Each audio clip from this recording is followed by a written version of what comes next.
What's going on, everybody? Welcome to HBCU Game Day. This is SJG, and I have a very special guest in the studio with us today. He is Dr. Anthony J. Davis, the 13th president at Livingstone College in Salisbury, North Carolina. He happened to be in town, so Doc, how are you doing today? I'm doing amazing. It's always good to hang out with a Ram. Some of the Rams are some of my favorite people, so I'm glad to hang out with you today. Well, we appreciate you hanging out with us as well.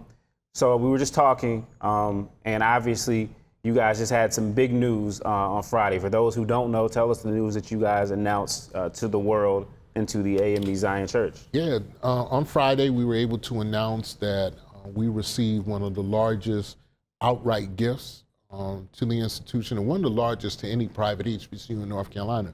We received a private, a personal gift from an anonymous donor, a donor who wishes to remain anonymous. I always say that we know who the donor is, but they would like to remain anonymous.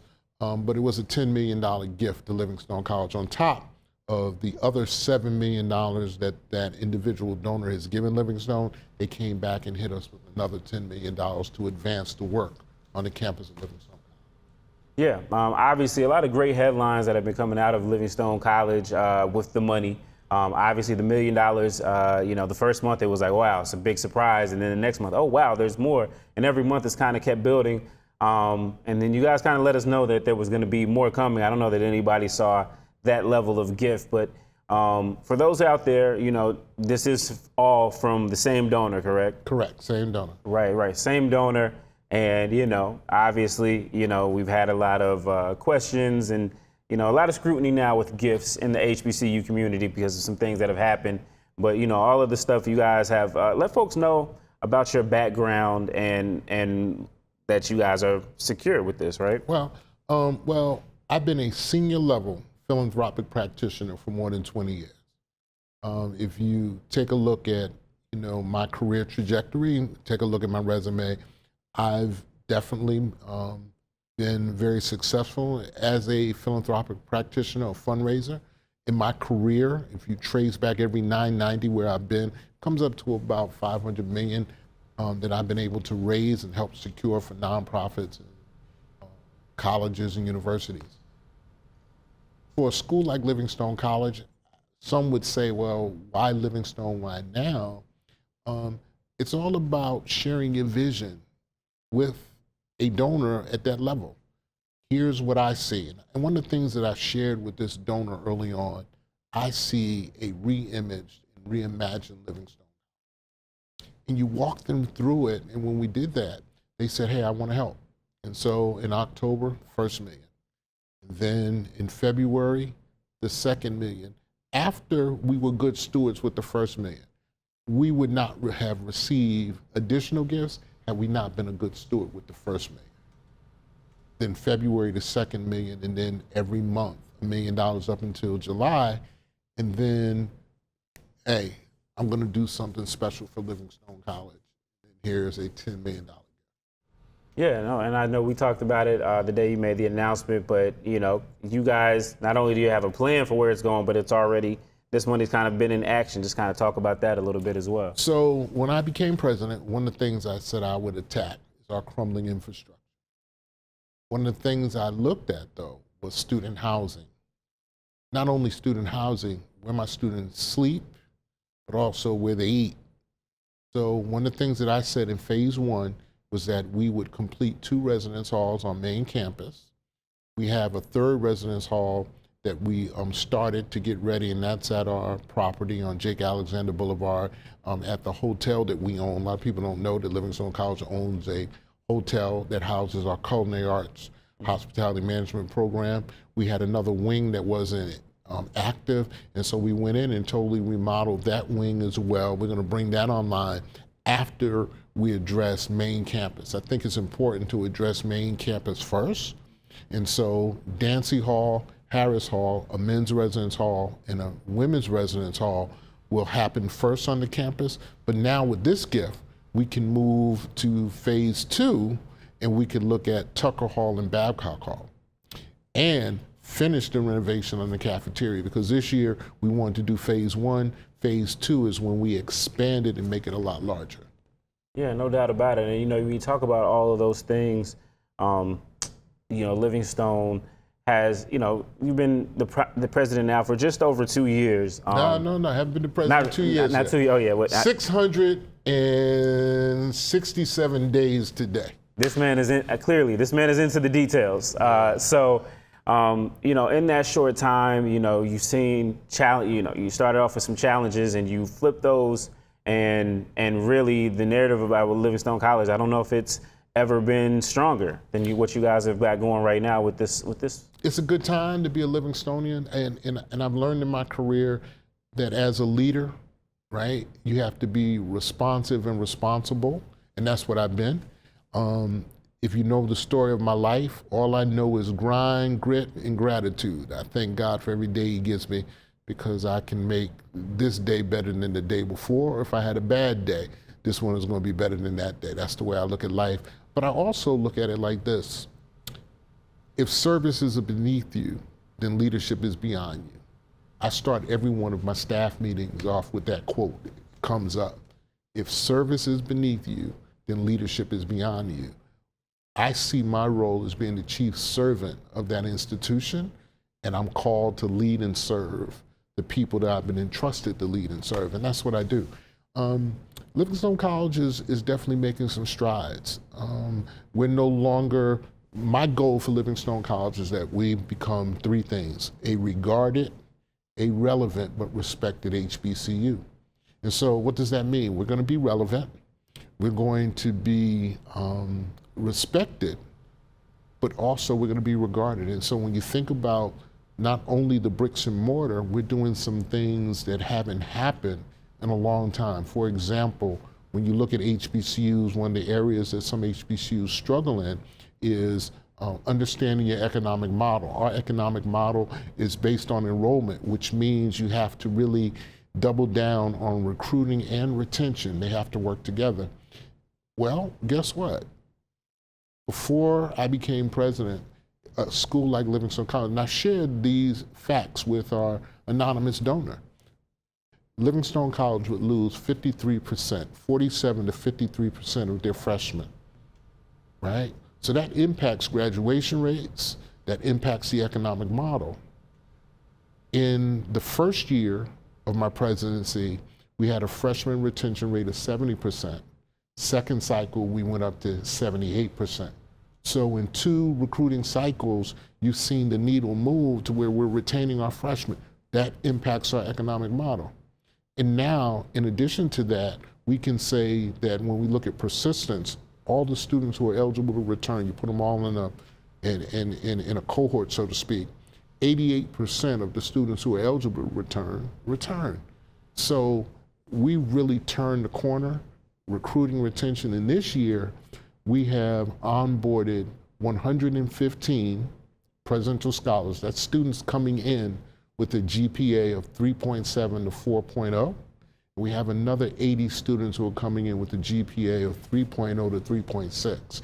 We have totally changed the student profile for Livingstone College in one sound recruiting cycle. Hats off to my Vice President in Enrollment Management, Mr. Anthony Brooks.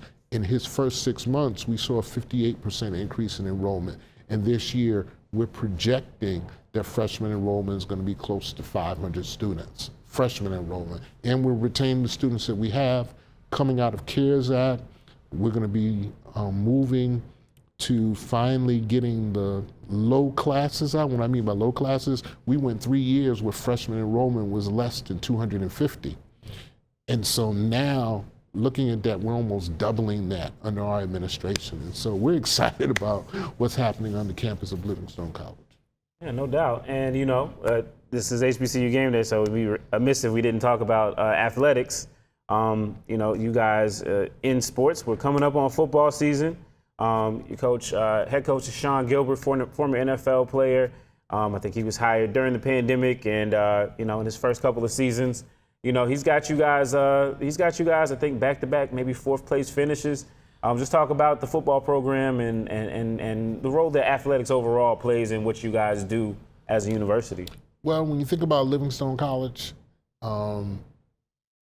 we have about 350 student athletes. That's very close to 50% of our student population. Now, that was last year. We think that enrollment this year will be closer to 1,000. But last year we were at somewhere around 750. 350 of those were student athletes. That's why we're making investments also in athletics. Anybody who's come to play at Livingstone College, you get to see one of the state-of-the-art blue fields.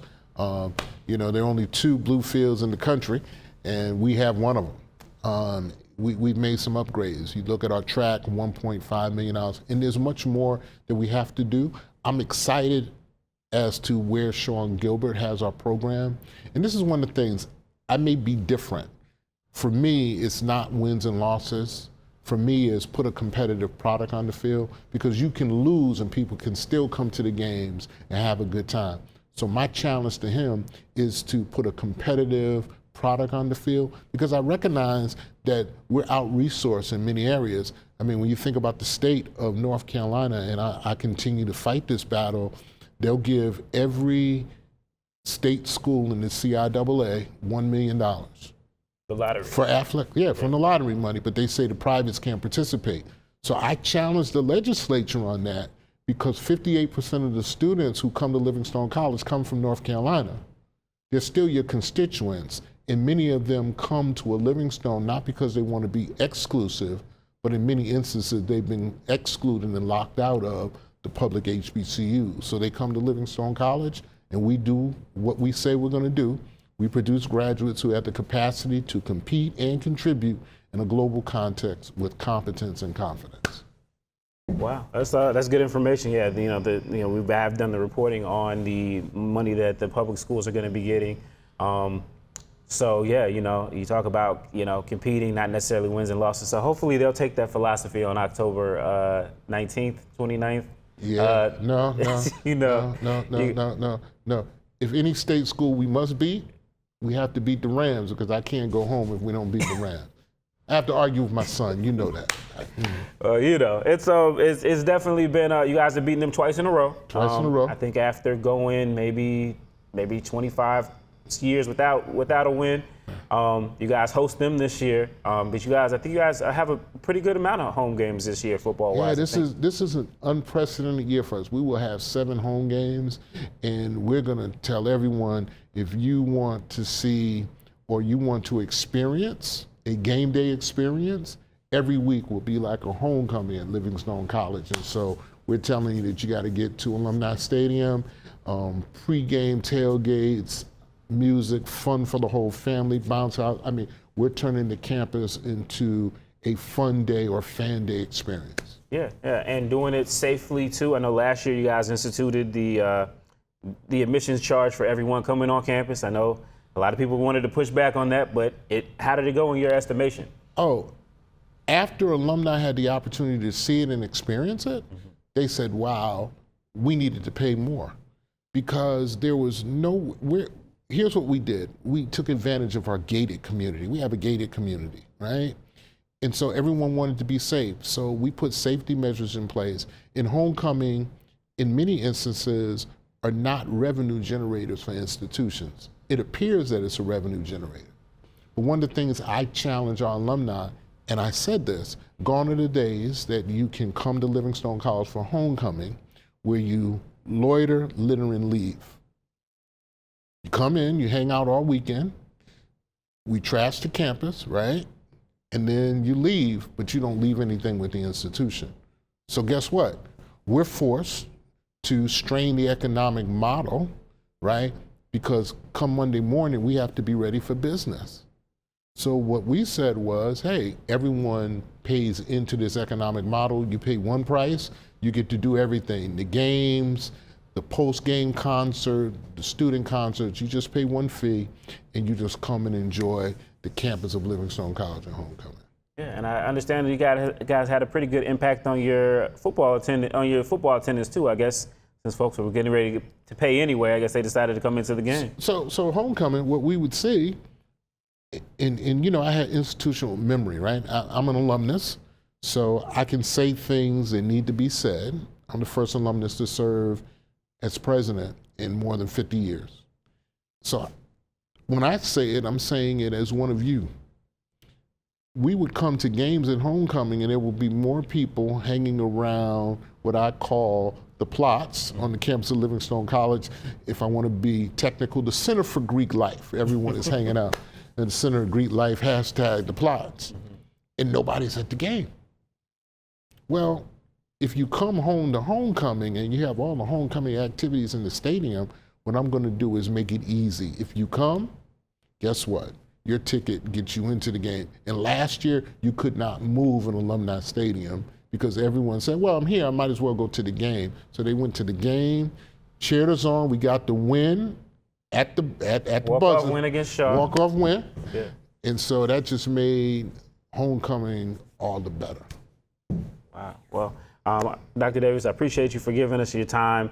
I know you got a lot of things to do, and there's a lot going on in Atlanta here. Kamala Harris is here, I think. Meg Thee Stallion's coming, so, you know, everything that comes with that. But I want you to look into that camera right there and let everyone know why they should give to Livingstone College or any HBCU that's in need. Livingstone College is not in need. We're meeting needs. I'm going to say that again. Livingstone College is not in need. We're meeting needs. But we need investment. The difference between asking someone to make a contribution and making someone to get an investment, as a president, I'm doubling down on the fact that if you make an investment in Livingstone College, you're going to see the ROI. Not return on investment, but return on impact. Every dollar you give to Livingstone College, I'm putting it to work. I only have 3 priorities: capital improvements, scholarship dollars, and endowment. I'm making it easy to support Livingstone College. And then alumni will always say, and others, well, where's my money going? You can tell me where you want your money to go. Tell me. If it's scholarships, we'll put a scholarship in your name, and you tell me the types of students you like for it to go to, and we'll make sure that we make that happen. But right now, capital improvements, endowment, and scholarships. Well, he is Dr. Anthony J. Davis of Livingstone College. I'm Stephen J. Gaither for HBCU Game Day, and looking forward to a great football season and a fall semester as well. We'll see what happens. All right, we'll see what happens. Thank you, Steve. I appreciate it. All right. All right.